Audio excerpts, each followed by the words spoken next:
Good morning, 8th class students. Today we will start third chapter. 2 chapters हमने complete कर लिए हैं.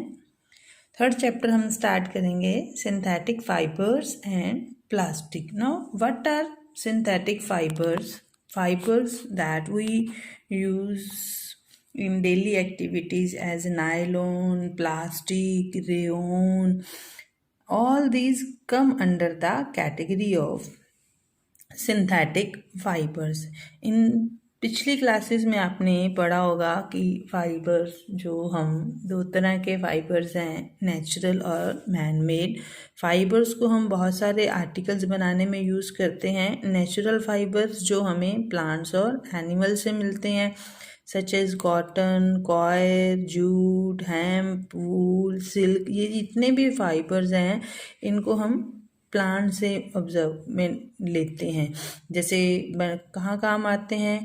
कपड़ा बनाने में और पॉलीथीन बैग्स बनाने में, जूट के bags, wool and silk also in use in industries. Now what are the man made fibres? Man made fibres कौन से होते हैं? जिनको हमने केमिकली क्या किया? सिंथेसाइज किया. इसमें कौन कौन से आ जाएंगे? हमारे नायलॉन आ जाएगा, रेयोन आ जाएगा और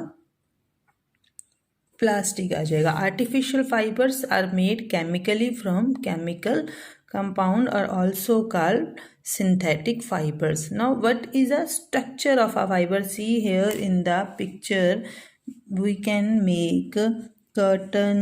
This is jute bag, this is wool ball, this is cotton sari.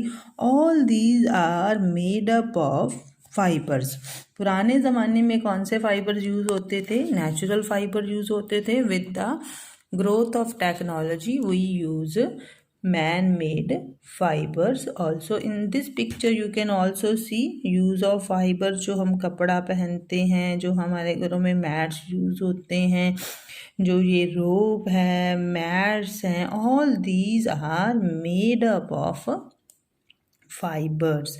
Now what is a structure of a fiber? Fibre बना किसका हुआ है? फाइबर एक केमिकल सब्सटेंस का बना है. उस केमिकल सब्सटेंस को हम कहते हैं पॉलीमर. पॉलीमर किससे बना है? पॉलीमर बना है छोटे छोटे मोनोमर से जुड़ के. जैसे सपोज अगर हम एक वूल का पीस एक्सट्रैक्ट करते हैं, आप एक कॉटन का क्लोथ जब आप एक करोगे, क्रश करते हो, तो उसमें बड़े छोटे छोटे छोटे से थ्रेड्स निकलते हैं. तो फाइबर को बनाया कैसे? हमने बहुत सारे पॉलीमर्स को कनेक्ट करके. और पॉलीमर्स कहाँ से आए? मोनोमर से. यानी कि एक धागा मोनोमर्स को जोड़ के बनाया हमने पॉलीमर्स, और पॉलीमर्स को जोड़ के हमारे पास क्या बन गया? फाइबर. तो monomers are joined by polymerisation. तो मोनोमर्स को हमने जोड़ा by the process of polymerisation. अगर हम बात करें कॉटन का पॉलीमर है सेलुलोज. सेलुलोज कहाँ से बना? सेलुलोज बना ग्लूकोज को जोड़ के. उसी तरह से प्रोटीन का पॉलीमर है अमाइनो एसिड. तो मोनोमर्स को हमने ज्वाइन किया, लिंक किया. लीनियर अरेंजमेंट में भी हम कर सकते हैं. ये अरेंजमेंट है कि अगर ये देखिए, this is a monomer, single, this is monomer, this is monomer. ये सिंगल क्या है? मोनोमर. मोनोमर्स को हमने जोड़ दिया, लीनियर अरेंजमेंट कर दिया, हॉरिजॉन्टल अरेंजमेंट कर दिया, वर्टिकल अरेंजमेंट कर दिया. तो इनकी हमने क्या बना दी? एक चेन बना दी. क्रिस क्रॉस अरेंजमेंट में हमने इनको जोड़ दिया, तो जिससे हमारे पास क्या बन गया? एक polymer. Now why there is a need of chemical fibre और सिंथेटिक फाइबर? क्योंकि जो नेचुरल फाइबर्स हैं उनकी जो क्वालिटीज़ हैं वो हमें सूट नहीं करती, या वो बहुत ज़्यादा ड्यूरेबल नहीं होते, जल्दी ख़राब हो जाते हैं. वूल क्या है? नेचुरल फाइबर है, पर ये वार्म भी है, लेस ड्यूरेबल, डिग्रेडेबल है, एब्जॉर्ब करेगा मॉइस्चर को एंड हैव लेस टेंसाइल. या हम कहेंगे नेचुरल फाइबर समटाइम बहुत ज़्यादा कॉस्टली भी होते हैं, इतनी इलास्टिसिटी नहीं है, इजीली अवेलेबल नहीं है. तो उन नीड्स को सेटिस्फाई करने के लिए हमें किसकी ज़रूरत पड़ी? हमें ज़रूरत पड़ी सिंथेटिक फाइबर्स की और मैन मेड फाइबर्स की. तो उसके बाद नेक्स्ट आ गया हमारे पास कैरेक्टरिस्टिक्स क्या हैं सिंथेटिक फाइबर्स की। पहला करेक्टरिस्टिक्स है हमारे पास टेंसाइल स्ट्रेंथ। टेंसाइल स्ट्रेंथ क्या है कि जितने भी सिंथेटिक फाइबर्स हैं ये क्या होते हैं, स्ट्रॉन्ग होते हैं।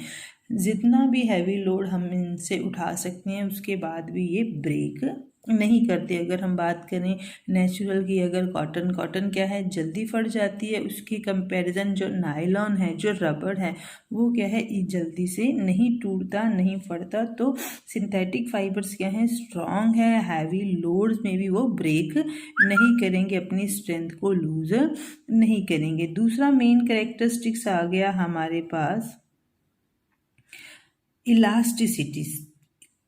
इलास्टिसिटी क्या है कि जो सिंथेटिक फाइबर्स हैं वो इजीली अपनी शेप को क्या करते हैं, अटेन करते हैं जब हम उनको कंप्रेस या क्या करते हैं, स्ट्रेच करते हैं, दोबारा अपनी शेप में आ जाना। कि जैसे हमारे पास रबड़ है, अगर हमने उसको स्ट्रेच किया, क्रश किया, इनमें क्या है, अगर हम कहें कि हिंदी पंजाबी बोलें कि इनमें इतनी ज़्यादा सिलवटें नहीं पड़ती, क्रश करने के बाद भी ये ईजिली अपनी शेप में क्या आ जाते हैं, रिगेन कर लेते हैं। कि ये इनकी क्या है, प्रॉपर्टी है कि अगर हमने नायलॉन को, स्टॉक्स को, जितना भी है, तो उनमें इतने की इलास्टिसिटी की प्रॉपर्टी वो क्या करेंगे, शो करेंगे। आफ्टर दैट ड्यूरेबिलिटी, ये जल्दी से फटते नहीं हैं। Fibres have less wear and tear, they are resistance to attack of, इन पे इंसेक्ट्स का, मोथ्स का अटैक नहीं होता। Don't attack moths and insect. जैसे अगर हमारे घर में कॉटन का, जूट का कपड़ा है तो उन पे क्या है, कुछ फंजाई ग्रो कर जाती है, मोथ्स ग्रो कर जाते हैं, इंसेक्ट्स ग्रो कर जाते हैं। लेकिन जो सिंथेटिक फाइबर्स हैं वो जल्दी से ख़राब नहीं होते। वॉश एंड वियर, जल्दी इन पे जो डस्ट है अगर आ जाए तो इनको छंडने से ये क्या हो जाएंगे, साफ़ हो जाएंगे। They are easy to wash, इनमें मॉइस्चराइज़र कम होता है, दे अब्जॉर्ब लेस मॉइस्चराइज़र, और जल्दी क्या है, सूख जाएंगे।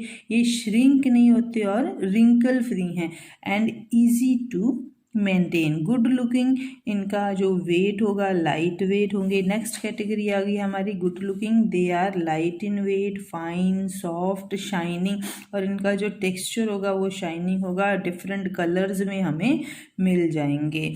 आफ्टर दैट लेस एक्सपोजर, तो ये बने किससे हैं, केमिकल कंपाउंड से। केमिकल कंपाउंड कहाँ से आ गए, बने कहाँ से हैं, ऑयल से, पेट्रोल के crude product, petrol crude product से।